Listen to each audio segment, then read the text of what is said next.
Welcome to Health Styles Market. My name is Arliss and I'm the owner. We're finishing up talking about work-life balance. It's section number 5 on our care for the chronically ill. So let me take you back to the beginning where we talked about the fire extinguisher story. So what I want to mention that goes with care for the chronically ill is we've got some symptoms and they've become maybe severe, or they're headed that way, or you're very aware of them.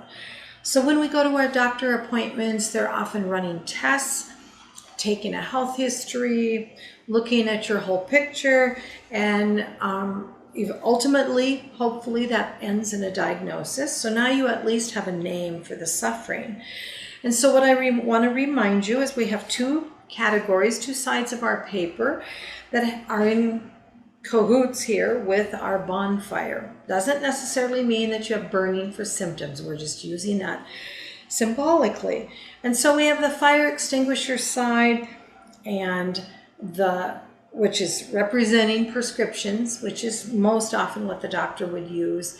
And what we find with those is that they're fast acting, but they have bad side effects. Not always, but sometimes, many times. They're expensive.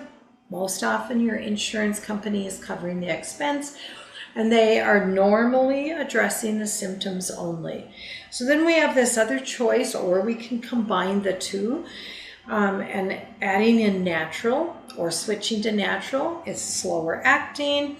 It has positive side effects. We have less expensive cost, but it's out of your pocket. Insurance is not generally paying for that, but it'll evoke a change and help the symptoms. So that covers this whole side over here. Many people spend all of their life trying to figure this out. Nowadays, I feel like we have way better medical care. There's better communication. There's better choices. And we're wanting to work with our physician if we need the prescription, or you're following holistic doctors and practitioners if you're wanting to do the natural. But I want to remind you that for every single bonfire, there's always gas that is going to increase the flare-up, gas to the fire, and that includes foods and lifestyle. So then we went through, and that is true for every single bonfire.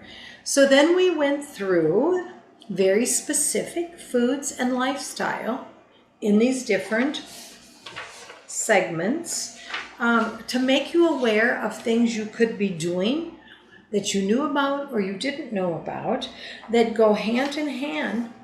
And it doesn't change anything over here, but it can change a huge on this side. Quit gassing your own fire would be the concept with this. But you'll notice that as you commit to making food and lifestyle changes like we discussed in each of these different segments, it can make a difference. So we're not here to cure your chronic illness or that. We're not talking about that. We're talking about things you can do, you can put into practice that can change even maybe how your body responds to your prescriptions, and things you maybe helping them work better. It can give you a mental attitude and emotional adjustment. But overall, you'll find that if you go through these segments, take notes, pay attention, and what's the big secret? Individualization, listening to your own body and paying attention. What changes you make that really make a difference or make a positive difference, and then things that you do and you try and you go, no, this is not what I need to be doing. This does not make me feel better, and you want to stop that immediately.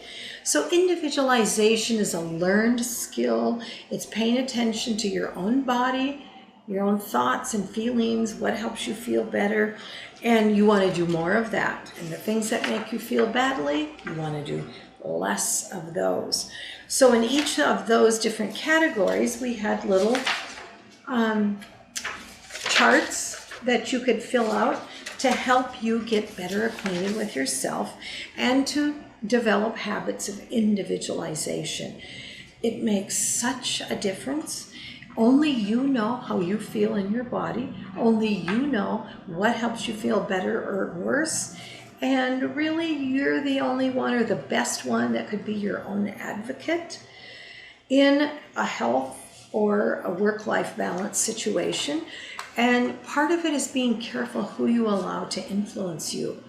Even if there's somebody with a strong voice or someone who's close to you, a spouse, a sibling, a relative, and they're just adamant that they know what's best for you, that'd be a good time to exit. You need to go home or you have something else to do. You want to be careful who you allow to have a strong influence on your daily living, your health care, your medical care, the foods you eat, the lifestyle you choose. No matter what your situation is, you still have choices that you can make that will be best for you.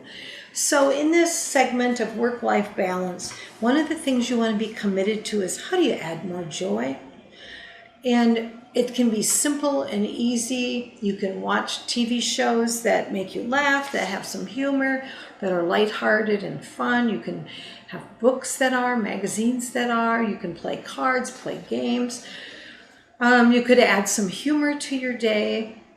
And joy is like having a cup of tea with a teacup rather than a paper cup, like using that as an example. That doesn't mean that you don't have an investment, but a lot of this you may already have from the old days, and you're going to bring those back out. And even sitting down, you can add joy and humor to your day. So you want to be thinking about those. You want to be very aware of your body and your symptoms and your moods and emotions. You want to pay attention. You want to notice. And yes, that may be 3 of the same words for describing the same thing, but it depends on where it's coming from, what angle it's hitting you at, how you experienced it. All of that makes a difference. So you want to think about what pleases you, what brings you joy, what brings you humor, and then you want to do more of that. And the things that make you disgusted or impatient or weary or they drain energy, all the negatives, and you want to do way, way, way less of that. In fact, do you really need to do that at all? Give that some consideration. So Crystal's also going to post these little lists. It's 2 different quizzes. So the first one is called What's Fueling You? And so this is a positive thing. What in your life in these categories: environment, work, money, relationships, and the last one is body, mind, and spirit. So it's a little quiz that you can check your answers and then add up your scores down in the bottom to help you become better acquainted with what are you doing in your life that's working. And if you want to, maybe you're not able to anymore, but you could. You might be able to work towards that so that you can add that back in.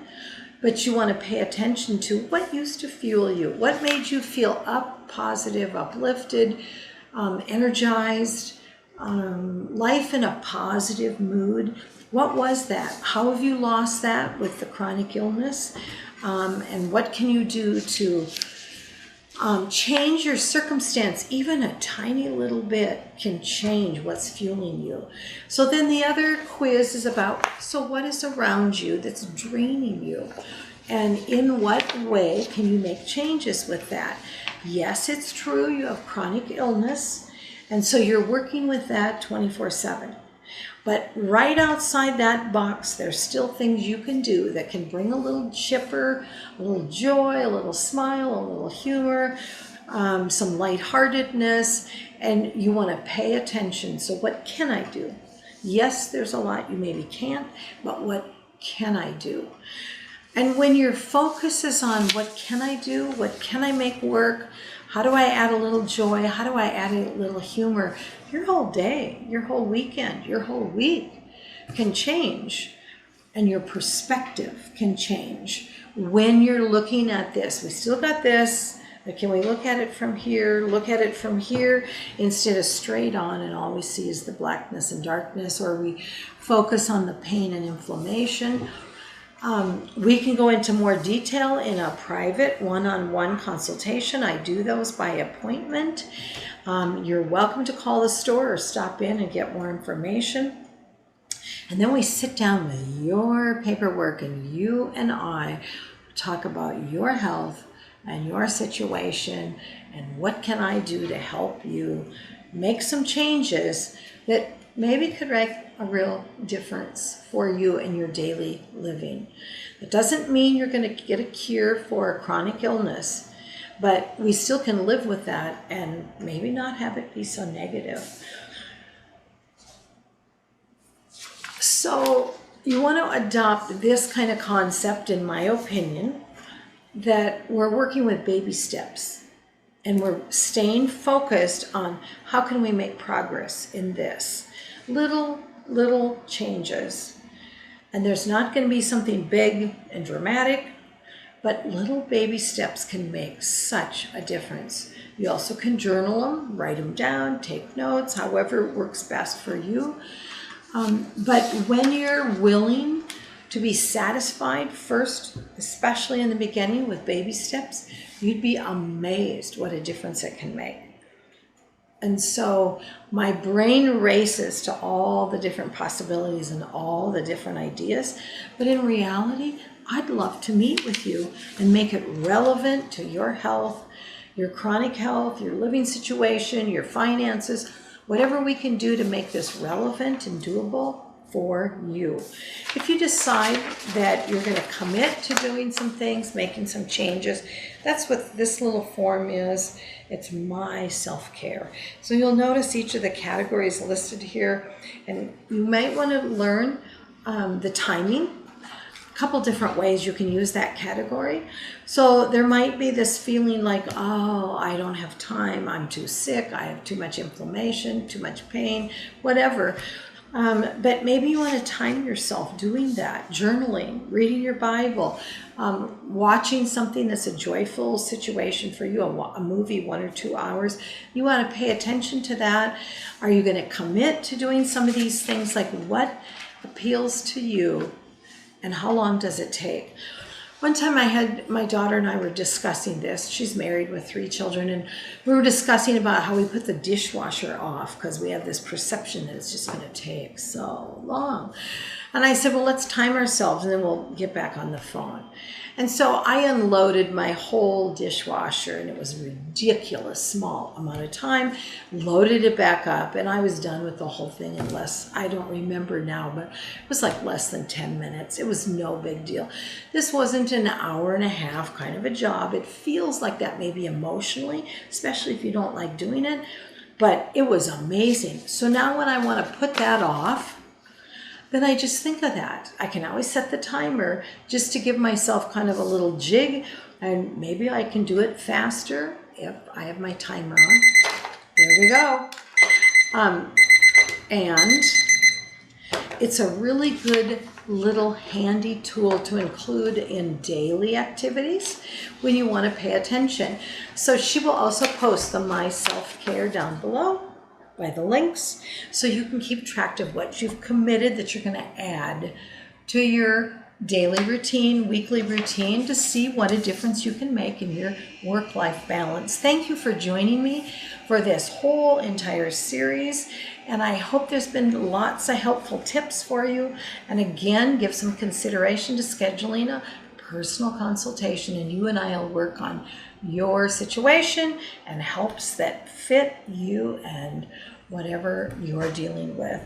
Thank you so much, and I'll see you next time. Thank you. Bye.